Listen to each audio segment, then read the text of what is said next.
Whose car is this? I have no idea whose car that is. I've seen them parked around there a bunch, but I don't know who they are. Gotta love New England.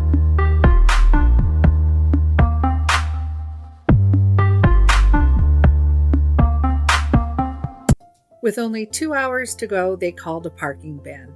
The ultimate stress for me every winter. We don't have off-street parking. There is one driveway for about 6 apartments in 2 different buildings. I dread snow every year because of it. Luckily, this year we have worked out a system between the 2 houses. We have been here the longest in this house, and our neighbor across the driveway has also been here this long, so we've mapped it out so that all of us can fit inside. Then, on my way back in, I got to play my favorite winter game. Will they or won't they make it up the hill? They did. It was shocking. I didn't think they were going to make it. Okay, so now back to Clara. We have made it through the first stage of Clara 2.0, which was equal parts of bread and whole wheat flour. Today, we have put 40-20 bread and wheat, keeping 60 grams of starter and 60 grams of water. Still only 1 feed a day, and we may start to see some rising.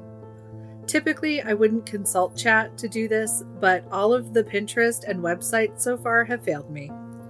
I also live in a place where the water is literally full of everything that sourdough isn't a fan of. So we're giving it our best shot. If it doesn't work, I'm going to toss in the towel and purchase one. I know. It is cheating, but probably it'll be fine. Besides, I found one, and by me, I mean Ron, called Black Death, which I feel like is very fitting for this. So for a whopping $15, we can either have a 400-year-old Black Death starter or a 150-year-old Egyptian starter. I'm obsessed with both things, so it may end up being a coin toss, or I might just get both. I really am looking forward to baking, though. I am not domestic in any way. My kitchen is my husband's domain, and so this could be interesting. This morning, Ava wasn't feeling great, so I asked if she wanted me to make her a bagel with cream cheese. She immediately looked up at Ron and said, "Can you make me a bagel with cream cheese?" She then looked at me and said, "I like the way he makes it."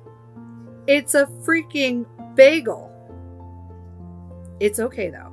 I used to have this older gentleman that would come into work every year and order his Christmas cards. Every year he would ask me, "How long have you been married? And does your husband still do all the cooking?" And I would always smile and say, "Yep." This summer will be 19 years, which is crazy.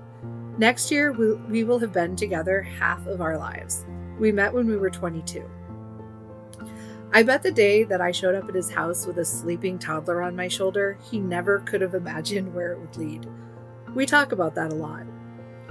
I know that I would still have my disability and Aiden still would have had cancer, but the thought of having to do this on my own, without him or with someone else, I just cannot imagine that. My husband is the reason that I am here. That man is a rock and the foundation for our family. He carries so much of the physical load, and he never makes me feel bad or less than because of it.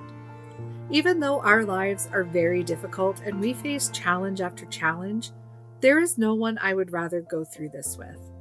A lot of marriages don't survive things like childhood cancer or pediatric mental health, let alone going through them simultaneously while dealing with my chronic pain and my own mental health trauma.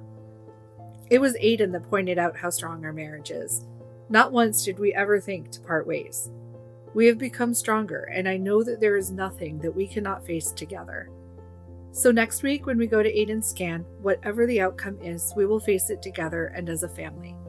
We will band together to pick up some of the physical slack when Ron recovers, and we will pull together to get through the rest of this year, whatever the physical outcome is. One day at a time. And so far today's a good day.